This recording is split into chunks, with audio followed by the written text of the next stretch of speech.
again. Checking in. It's been a few minutes. I'm just chilling. Me too. Figured I'd hit you up. Yeah.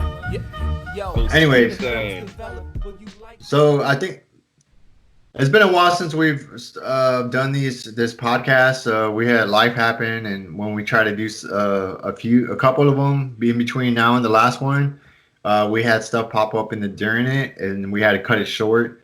And I didn't feel it was a good product, so I didn't push it out.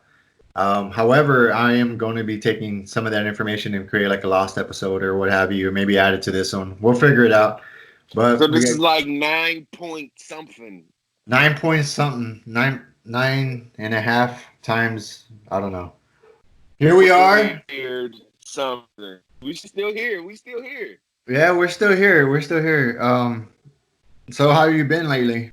Oh man. Well, I am in Kansas, but I've been exploring, man, trying to put this spare bike together, man, and I've been running into some hiccups. I had to reroute the cable wiring and the housing to the grip shifter, and we're gonna try to test it out here. I know I downloaded some picture of the rear derailleur, so we can kind of use it as a talking point. I probably should have got one where the shifter is on the back, but like where the barrel. Well, no, you're dealing with the rear derailleur, so the shifter. Since you have the twist shifter, if you guys don't know what twist, like you literally twist the grip and it shifts. It's not like where more common ones. It's use your thumb. Hey man, my thumb is disappearing with this stupid background. You see that? Look at that. It's like magic. Yeah. You're like an alien. You're there, but you're not really there. I'm here, but not really here. And the reason I got that because I moved the desk and I'm working on trying to put something in the background. So I'm gonna have this in the meantime. Anywho, so I got a picture of the derailleur. So what were your issues when you're the house? Okay, so I had to repair it because the actual cable from the gear shifter to the actual grip shifter, it was shredded. So I, rerouted and replaced the housing. I rerouted the actual cable in the grip shifter, which I'm not sure if I routed that correctly, and then down to the back of the derailleur. And then I had to adjust the high and low screws. And from doing my research to know if your low and high screws are routed properly, it won't click and the chain won't pop off. So that's about the gist that I got to stop the clicking and make sure that it won't pop off at the lowest setting and the highest setting. But I can't get it to keep going up to the highest setting. So I'm at a loss right now. I'm at a stopping point. Where is it stopping at? Like which cog is it stopping at? Is it the second to the last? Exactly, the second to the highest. Yep. So what you might be running into is you might have cut the derailleur cable too short. That could be a thing.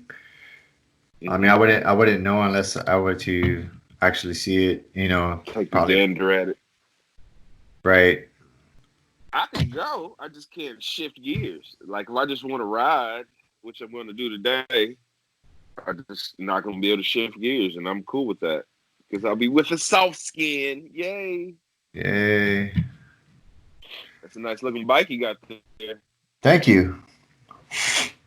So, can you see it right now? Because I can't see it. I tried to zoom in, and I was kind of use it as a talking point, but it seems to have disappeared when I try to open it. There it is. Okay, this is my hardtail. Now I know you have the shifters, and you have. Can you see the arrow, Chugg? Can you see the arrow? A little, yes. Okay.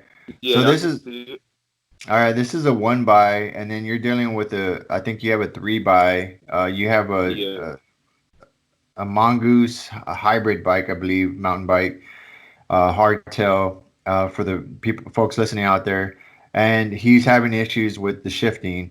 Now, with the grip shifter up here is usually like it's attached with the grip. That's why it's called a grip shifter. Hello. So this cable runs down to the bike, but he's having problems with the rear derailleur, which is this guy right here, and it going into the last cog. Now, what you could, it's either the cable inside the housing is getting hung up on something. So I was talking about yesterday about tracing it out, and you said some parts on your bike it's exposed. The cable, you can see the cable that's exposed from the housing throughout the bike. And I Yes. said go one by one as you shift and make sure that the cable is moving freely. But I would say that it's probably based off what you told me last night and today, the cable, the steel cable that runs inside the housing may be too short or it's getting hung up on something. So you might have to do the whole thing over again.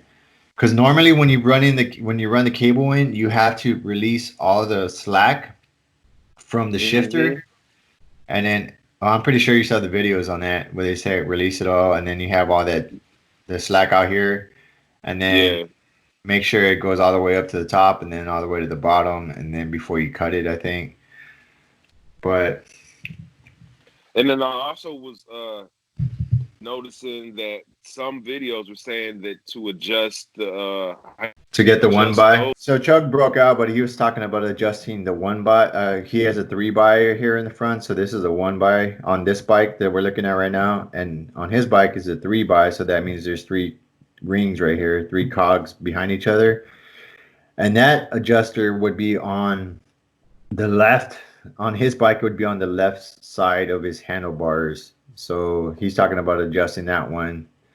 Is that what you're talking about? Yeah, exactly. Exactamundo. Yeah, because on most bikes, there's like, especially like most bikes that you can get like a store bought bikes or big box store bikes, they come with a three by up front, and that just means you have a front derailleur, which is usually right at the top of the front chainring, and then there's another Mm-hmm. derailleur, which is the rear derailleur, which is at the rear of the bike or near the cassette. The cassette is all these cogs right here in the back. So this is kind of geared towards anybody trying to learn about mountain biking and learn the references about it. So that's kind of what this show is going to be, what we're going to be talking about. We're going to kind of break it down in different segments of it as we go along and talk about some of the issues that Chug is having with his rear derailleur and so forth and so on. So let me ask you this.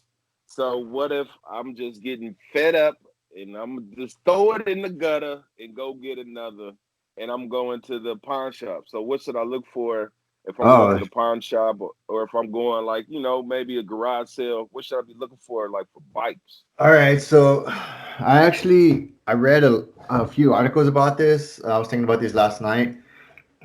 So if you're gonna go, like I understand mountain bikes are expensive, and I understand like you out there, like whoever's listening to this, and Chug is actually the reason he's asking because he's kind of at this point now is that there are a lot of options to go out and buy a used bike, and there are a lot of good used bikes out there. However, some of the things you got to look for, and some of the research I've done is some of the make sure you see the bike before you buy it. If I mean, not that's not always the because if you're gonna buy on Pink Bike, which is a website you can go to, a lot of people sell bikes and parts and stuff. It's called Pink Bike. You can also sell bikes there as well. And if you're on there, that's pretty good website. Most of the people are enthusiast mountain bikers, and I would imagine some of them take care of their stuff more than just the average Joe. Granted, that's a big assumption because there's scammers everywhere. But Or Jane or average Jane. yeah, so or yeah, Jane. So one of the things you want to look for, let's say that this snorkel right here, I was selling this snorkel, and one of the things you want to check out when you're going to go see the bike is, or that's another thing you can do on that website.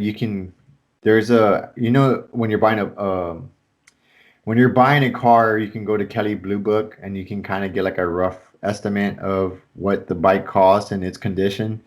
There's something like that too for mountain bikes, Mm-hmm. and you can just Google it. Mountain bike. Uh, I forget what the name of the website is, but you can just Google it, mountain bike appraisal or something. And that's the thing. When people are selling them, they're trying to get back as much money as they can, not realizing that the aftermarket sell for these bikes, for any mountain bikes, it depreciates a lot of value unless you never rode the thing and it's some type of like special bike and really, sought after bike like a Yeti or a Specialized or I mean, there's a lot of other bikes like Santa Cruz and stuff like that. However, one of the things you want to try to find is one of the things you're going to look at is the frame. That's the number one thing you're going to look at is the frame. And what you're looking at on the frame is, can you see the arrow? Yep, I can see it. So Hopefully everybody can see it. yeah, you want to look at the welds. So if the bike is aluminum or steel or any other type of metal other than carbon, carbon would be kind of easier to probably inspect than aluminum would. Hmm. Just in the sense of because carbon's like almost like one solid piece, and it's if there's any like cracks or anything in it, like it's gonna stick out. I feel more unless it has um, a coat of paint on top of it, but it's gonna stick out more than a aluminum frame would. At least I would think so because they chip easier in the sense of like if you hit something really hard, it's a lot harder material and it's lighter, but I think it would just be easier to spot any type of defects. But the aluminum or any other type of metal, you want to look at the frame and you want to look at all the welds. There's like a weld up here in the front, up here, Hmm. and you want to make sure that there's no pits or cracks um, or like hairline fractures on there. You also kind of want to go down the backside. And granted, this is a hardtail, so you don't have to worry about the rear suspension or anything like that. But you also want to look at this rear triangle. Usually, that's where a lot of the cracks will happen, is because a lot of the impact and the pressure is put on this rear triangle right here, because that's where your body is and all your weight. So you want to check at the bottom bracket. The bottom bracket is right below this and this rear triangle. So if it has a chainstay cover like this is, you can take that off and you look to make sure there's no cracks in the rear triangle. Because most of the money you're putting into the bike is in the frame. At least that's my opinion. That's the And bread and butter. right. And if the frame's done, then like if the frame's cracked at all, then the rest of the bike is not really worth anything. You can part it out, but unless there's some type of warranty from the manufacturer that he can transfer or she can transfer over to you, then the Mhm. bike's kind of a wash because you don't want to be riding something that's gonna fucking break on you. Having said that, No. yeah, having said that, so you look at the frame, it's all good to go. It looks sweet. You like it, you like the color, whatever. There on a used mountain bike, there are going to be paint chips. Not paint chips. There's going to be uh like this bike right here. I Chip. have a yeah. There's going to be chips on the paint because it's a mountain bike. It's going to happen. But as long as Yeah. those chips aren't like too uh deep and too like where it's like coming across the any type of part of the frame. If it's just like a small nick and stuff, and then you should be good to go. You could haggle with the person and bring it down a little bit, but they're probably already selling it at you know lower than they probably want. At least most people, and that's where that Kelly Blue Book thing for mountain bikes I was talking about. You go in actually already knowing the price, and you can know if they're overselling it or underselling it. Um, Right on. Good information. Good information. so Because another, yeah, go some ahead. Walmarts and most Targets are out of bicycles, and the trek shops around here and the local bike stores, like we were talking about yesterday. It looks like it's a lot of bikes in there, but those are people trying to get their bikes maintenance, and that's how backed up they are in most bicycle shops Yeah, right now. I was at my local bike shop yesterday. Shout out to Crossroad Bikes. I was there What up, yesterday. Crossroads? Yeah, man, if you come down here, I want to take you over there and introduce you to those guys. They're a bunch of good guys over there.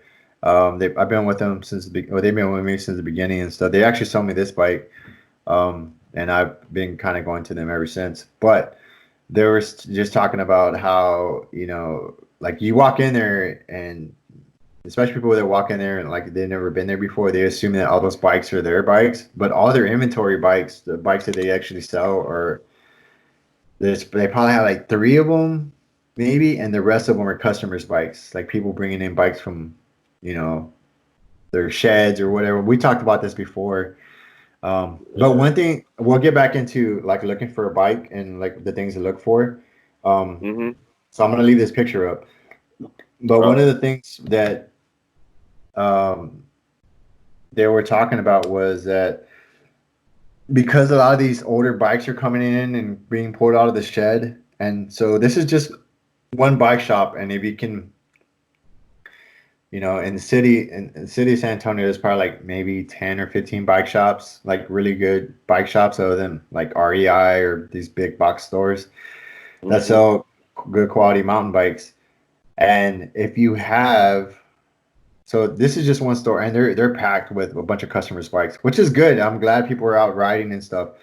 But if you kind of spread that across the United States, right, during this time of the bike era where people are trying to get outside, especially with this pandemic going on, if it's even still, um, with all that going on, like people are bringing their bikes in, and that's creating a demand on the supply system. So you have all this older technology coming into the stores, and it's like these wheels are kind of like the more average size now. It's a 27.5 wheel, and that's the diameter across, 27.5. And people Big are boy bringing, tires. yeah, Big yeah. boy So tires. people are bringing in the 26, like 26ers, which is the older wheel size, and they still use them on some modern bikes, but they're like dirt jump bikes. But Mm-hmm. for the most part, that those that supply chain for those parts are on high demand right now because this one bike shop that I go to has a bunch of those bikes in there, these older bikes. And then you think of all the bike shops across the United States and so forth and so on. They're having issues now trying to get parts to replace, some of the older parts on these bikes because there's such a high demand on and people trying to restore them pretty much. Yeah, So I yeah, definitely heard good and bad horror stories of people trying to refurbish bikes. I'm going through that, and people just trying to buy bikes offline. Like right. it's unfortunate, but it's cool that people want to get out and embrace this culture, this lifestyle. Yeah, man, it's good, but you gotta take the good with the bad. And I know you said you had a friend who got kind of duped out of like $200. Tell us Yeah, about that. smoke and mirrors. Yeah, so a friend of mine was trying to get into the cycling lifestyle. Like they have trails close to where they live at, so we can visit. So of course, Walmart, Target sold out of all the bikes. So next best thing, go online, find a bike that was on sale for $99, a mountain bike. It was a swing. It wasn't a mountain bike, it was a hybrid. But the website was somehow connected to a PayPal account, and hers got charged twice, and then ended up being somewhere in China to never be found. So a fraud alert had to be dropped, and no bike, but hey, got the money back. That's good. I'm glad she got her money back. So Yeah, going back to buying bikes from like on yeah, Craigslist or anything like that, that's you're gonna run into that as well.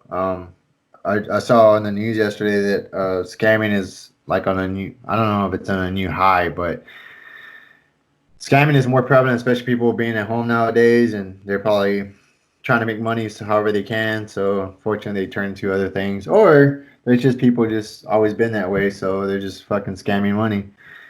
Either way, you have to watch out. I know bike theft is kind of going up as well. I've seen a few articles on Facebook, um, I mean, granted, I mean, posted by other mountain bikers from like other places they've been or bike shops, and there's people, not people, but bike shops are being broken into and their inventory being stolen. So during this new bike era and the demand of bikes going up, of course, people are gonna take advantage of it and hit up bike shops because I mean, I think bike shops are they're catching on to it, and I don't think this is a new thing. It's just more, I guess, to the forefront now. It probably is a new thing, but there's a lot. I know a lot of bike shops are stepping their game up as far as security goes. I'm making sure that they can mitigate that because if you walk off with at least six bikes that are about 5 grand each on average, Sheesh. yeah, that's a big payday, And granted, you're not going to get the street value of that, but I don't know. I guess I'm pretty sure there's a way that you could track serial numbers and stuff like that. So if they're being sold online or something, you could probably, you know. But I either wonder, do they way, put chips in bikes? Like how they put chips in pets? Can you like put a chip on there? you Like can actually. okay. It's so crazy you say that, and they might seem overkill, but I actually thought about doing that because when I was in Boston, I went to it don't matter where I was at. I was at Staples or wherever, and they had these little fucking GPS trackers that they can track up to miles or whatever. And I thought about hiding. I was thinking about that last night actually because with people being out of work, people kind of frustrated, just trying to make money to feed their family. People are gonna turn to other means. I'm not saying Yeah. I agree with it, but at the same time, I understand it that if my family was starving and I needed to figure out a way to make money for them, I would do just about anything I can to try to get that money. You know what I mean? And Yeah. um, granted, short of hurting people, but at the same time, I understand. I'm not saying I agree with it, but um, with that in mind, it's just I'm just kind of aware that because this is not like a new it's probably gonna be a new thing for Texas, but like Colorado, Canada, stuff like that, bike theft, since mountain bike is more prevalent up there, people steal a lot more bikes up there. So it's kind of something that I'm aware of, and it possibly could be coming. It'd be just kind of hard with my bike because it's my bike is so like, and this isn't a bad, and this is just a kind of a side effect of it, but I have a lot of different parts on my bike, and it's kind of tailored to like the my To preference. you, yes. Yeah, it's my preference. So And they're gonna have to change a lot of stuff out to sell it. Um, and it's pretty like well known. Like a lot, I ride it with a lot of people. I'm kind of like a bike whore in a sense.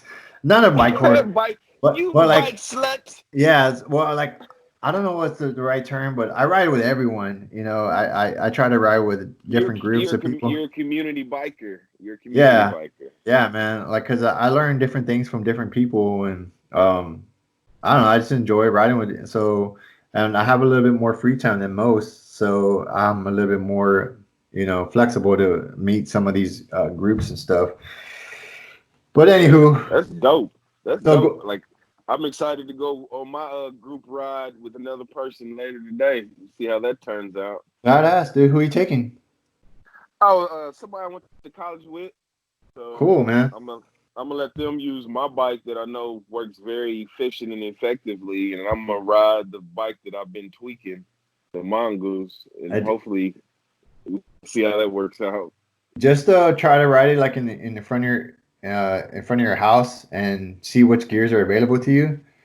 And just Yeah. stick with those gears. Don't try to go up. You just might be working a little bit harder. So you probably take Yeah. like a Oh, towel or something. You're gonna be sweating your ass off. I'm gonna have my, I'm always layered up, so I'm gonna have my hoodie on and my helmet on and gloves and all that stuff. My proper PPE. You said your hoodie, man. It's hot as hell outside. Yeah, but I sweat a lot, so I'm gonna just Uh, cover it up and block the sun. I'll be all right.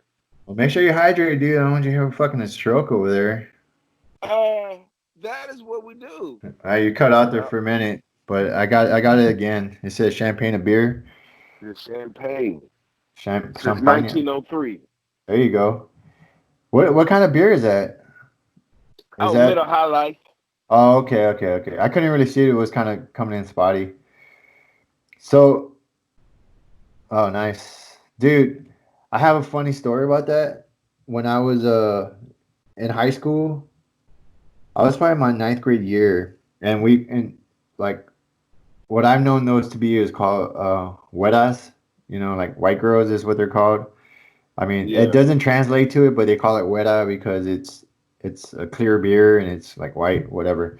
But that's what we used to call them back in the neighborhood. And my parents went out of town for the weekend. It was my brother-in-law, my brother, and did I tell you this story already? I feel like I No, I've told this never heard story this. already.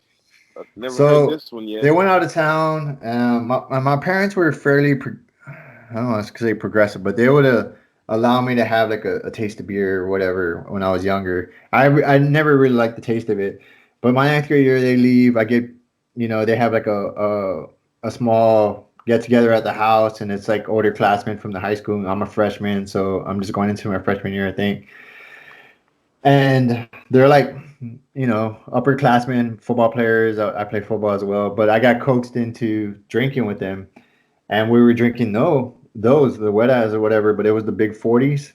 And Mm-hmm. long story short, we were playing a drinking game, and for whatever reason, I thought it was smart to drink. Like, there's a little, it's I don't know if it's a condiment or like a seasoning, but it used to be called Lucas, and this stuff is like I don't know how to explain it, but people from like South Texas or Mexico, like they know what it's called. It's like a little thing. I don't even think they sell it anymore because it had like all these like hazardous chemicals and shit in them.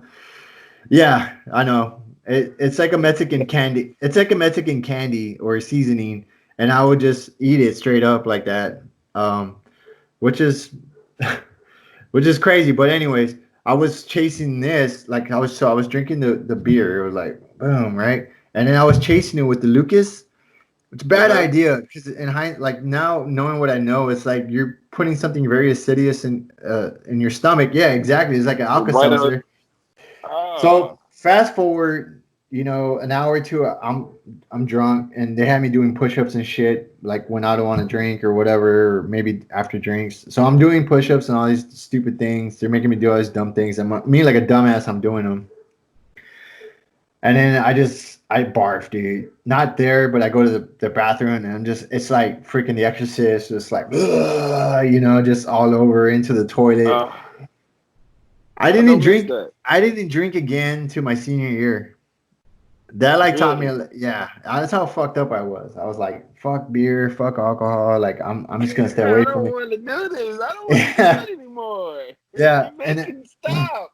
And then when I started drinking it, I started drinking like I like worked my way into it. I started like with Boone's Farm and all these like wine coolers and shit. Because anyways, but that's kind of like my Miller High Life story. So the champagne and beer, that's what it did to me.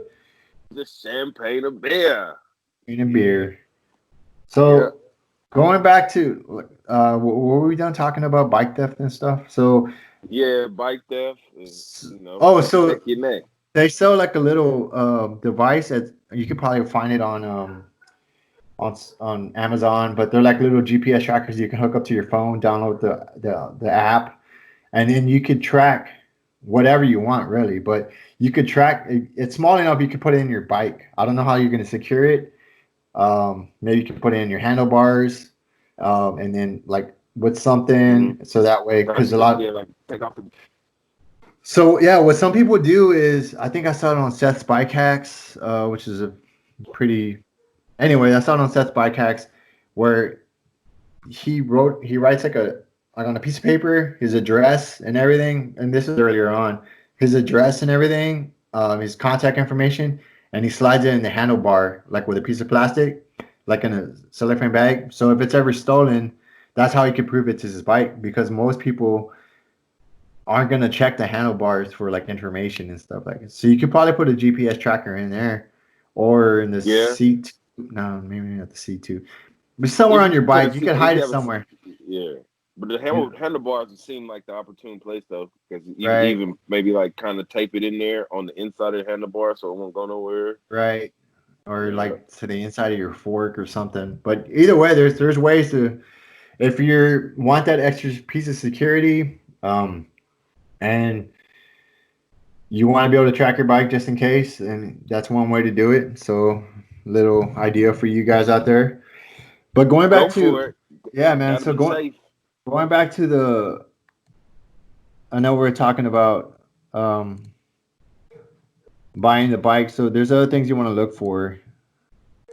So this is a specialized thumb jumper. This is actually one I've got to do the review on from Angel Fire that I started. I actually started it last night. I was supposed to be getting those links down for this podcast, but I ended up getting sidetracked, and I was like, start working on this video now.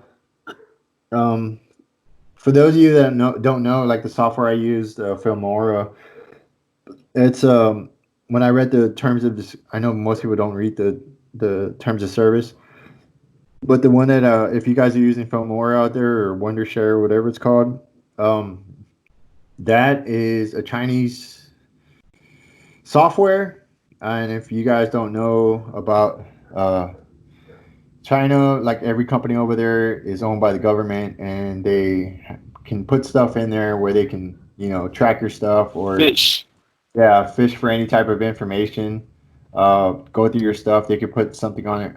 I was in comm, so I know that there's a lot. Communications. You were Yeah, in communications. Yeah, so yeah. shout out So to Com.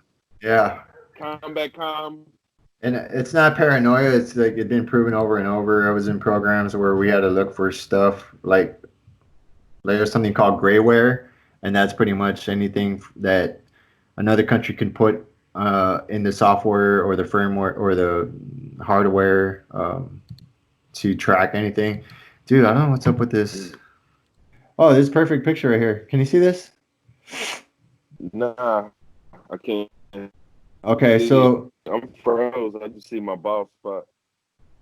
one of the things you want to look for is if you guys, I'm pretty sure most of you guys can see the picture by now. The fork is on the front part of the bike, and what you want to inspect is the stanchions.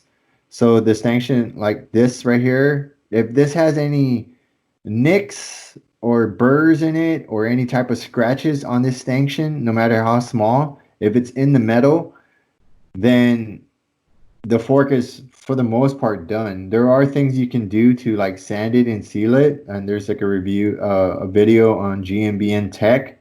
I think the guy Dottie, his name's Dottie, he shows a video because if there's any scratches or burrs on here, that burr will cut up the seals, these rubber seals and these foam rings over time, and it will pretty much your fork will start leaking or start leaking oil because this burr will like pretty much um, cut a hole or a slice into it over time.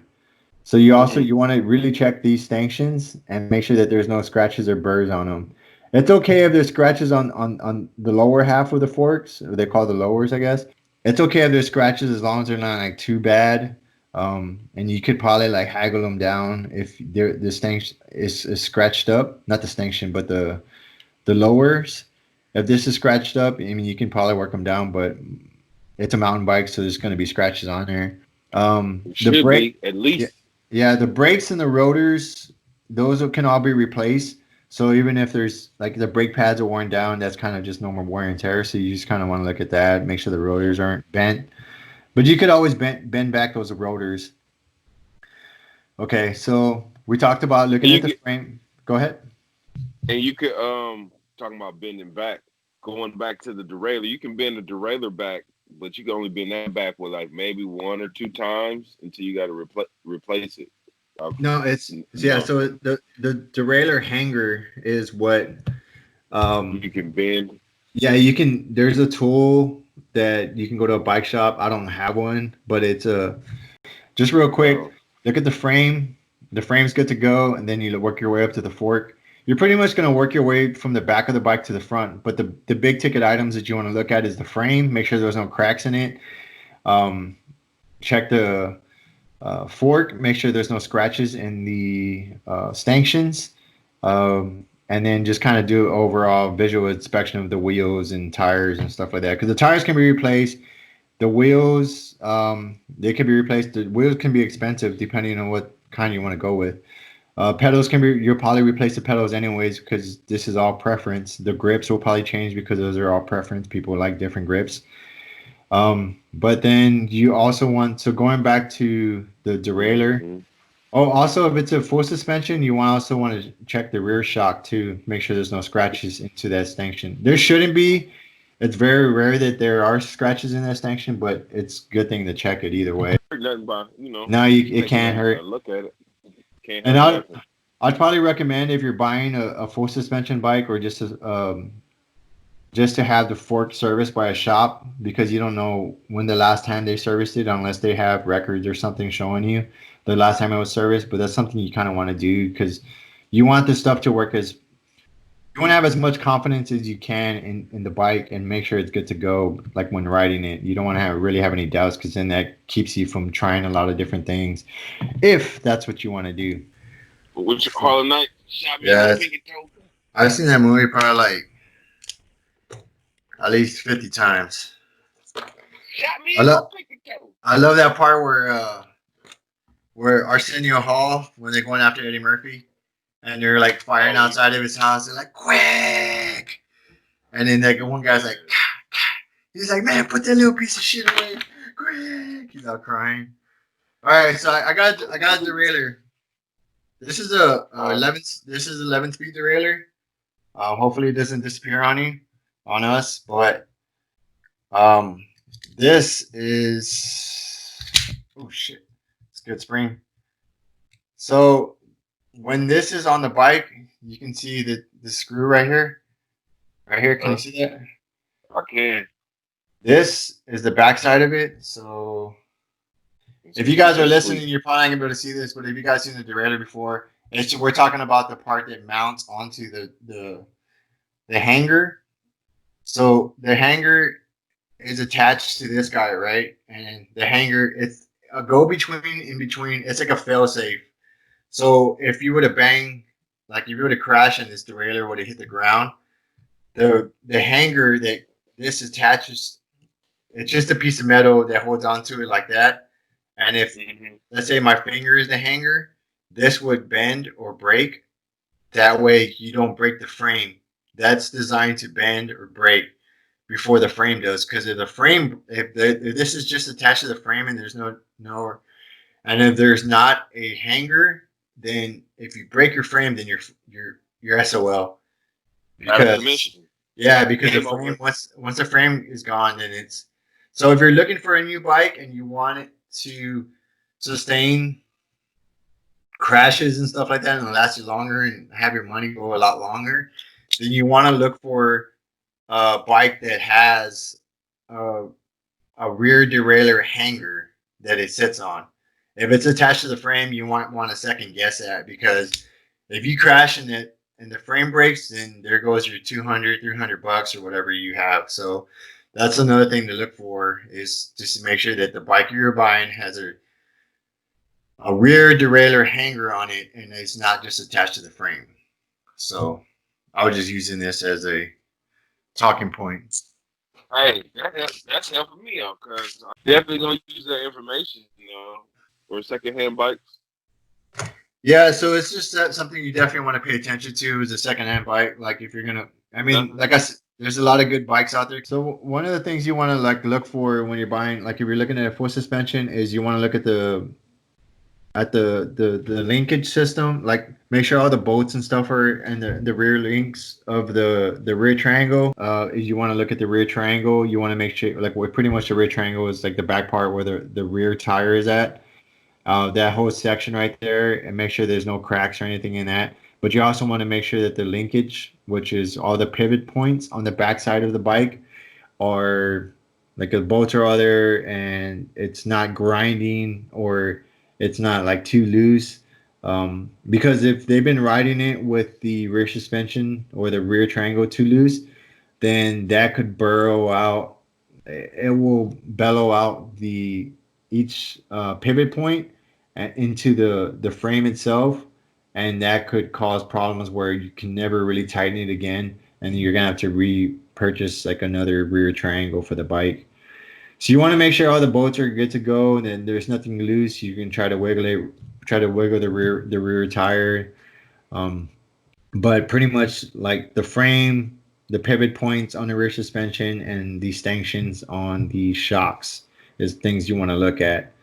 And then overall rideability of the bike. But I mean, those are the big ticket items: is the frame, the forks, and the rear pivots on a rear suspension. There's a bunch of other things we can kind of get into the nooks and crannies, but those are the kind of the big things you want to look at because those are the most expensive things to replace. Doesn't go well with me trying to fix this bike though. Then I'm gonna go looking for a new bike. Right. Yeah, well, definitely. Like, if you're gonna look for a bike, let me know and send me some pictures of it, and I'll help you as much as I can look for the things that you need to look for. And I kind of have an idea of what bike should be going for with the certain model and type and what have you, and we can go from there. It'd be exciting though too to kind of do that research and talk about it on here, so kind of have others follow along and see which bike you're gonna get. So maybe for the next one, you could take some pictures of ones that you're looking at if you come across any at the bike shop or anything, and then we'll go from there. Or not bike shop, but the pawn shop or wherever you find it, Craigslist or whatever, and we'll go from there. Probably not today. I'm probably not today. I've been riding a lot lately. I need to take a day off, even though I want to ride. I gotta work on these videos, like the Specialized 2020 some jumper review that I'm doing, and I'm also gonna do like a little quick edit on when we went riding at 700, which is a local trail. It's like a road trail on the south side of San Antonio. I'm gonna do like a quick edit on that. So I'm probably gonna, as much as I can, I'm gonna try not to ride today. I may though. I don't know. Just because I See, love riding so the way much. you said it, yeah, the way you were saying it, you're kind of like putting yourself on punishment. You know what? I'm not gonna do it today. I got some other more important stuff. But hey, man, if you feel compelled, I say do it. Yeah, man, I will. I will. And then I'll probably take my hardtail out. If anything, I might go for a ride around the neighborhood, like in the street, and just try to session some stuff, or maybe just in the front yard. But I'll definitely try to get out today. Possibly. I really want to. Like, my heart's telling me, my heart's telling me to go. My mind is telling me no. Like, my heart is telling me yeah. You know, what was that song? But my body's telling. I don't see nothing wrong. With a little crash and fall.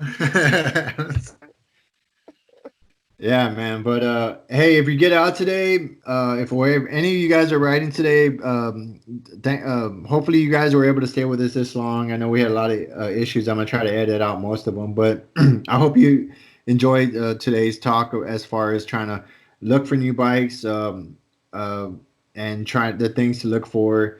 If you guys have any content that you would like for us to discuss, please let us know in the comments. And we're gonna really try to work on this internet connection and try to have not so many issues. But I may also splice in the lost episodes on this show, but we'll see.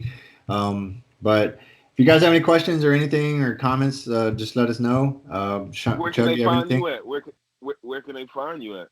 They can, if you guys want to follow along, if some of you may, or if you can just come to the show, go to at Crashfitty, CrashFitty on Instagram, and on Facebook it's Crashfitty MTB. I have a page there as well. I don't have any TikTok yet, or I don't know. They're talking about getting rid of that anyways, here in the U.S. So, but all right. Well, thanks for joining us today. Hopefully, like you guys like this content. If you do, please subscribe. If not, that's cool too. Come back later and check out what else we got going on. If you guys are riding out there, be safe, wear a helmet, and just be mindful of other riders out there. Especially give away to hikers so you're not running into them, and just try to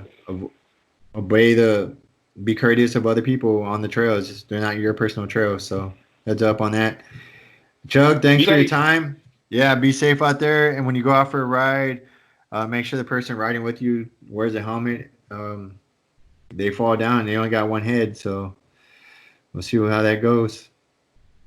You only get one head and two eyes. So yeah, there you go. All right, man. Well, be safe out there and be careful with the cars and stuff. And let me know how that ride goes, and we'll talk again and see which next episode we're gonna talk about next one. So hopefully, like you guys like this content. If you do, please subscribe. If not, that's cool too. Come back later and check out what else we got going on. If you guys are riding out there, be safe, wear a helmet, and just be mindful of other riders out there. Especially give away to hikers so you're not running into them. And just try to be courteous of other people on the trails. They're not your personal trails, so heads up on that. Chug, thanks for your time. Yeah, be safe out there. And when you go out for a ride, make sure the person riding with you wears a helmet. They fall down. They only got one head, so we'll see how that goes. You only get one head and two eyes. So yeah, there you go. All right, man. Well, be safe out there and be careful with the cars and stuff. And let me know how that ride goes, and we'll talk again and see which next episode we're gonna talk about next one. So, all right. Till the next time. Till the next time, guys. Out. Your name stops being in the news. Reporters no longer care to ask you about your point of view. When all you have left is the loyalty of those that knew you before contracts and royalties. Will it be enough or will you fade away regretfully? Architecture of a legacy. Look, it's in my surname, the tongue down the word game. Thoughts consumed by sitting on a nest egg. I got a bird brain, trying to stash a few Jacksons away, like Tito, Latoya, Jackie, and Jermaine. Cause you know it's still all about the dividends, but I'm starting small till I work my way to Benjamins. Mention cash though, I'm sick of the brag rap. Colorful lines that cross my mind like a plaid cap. So you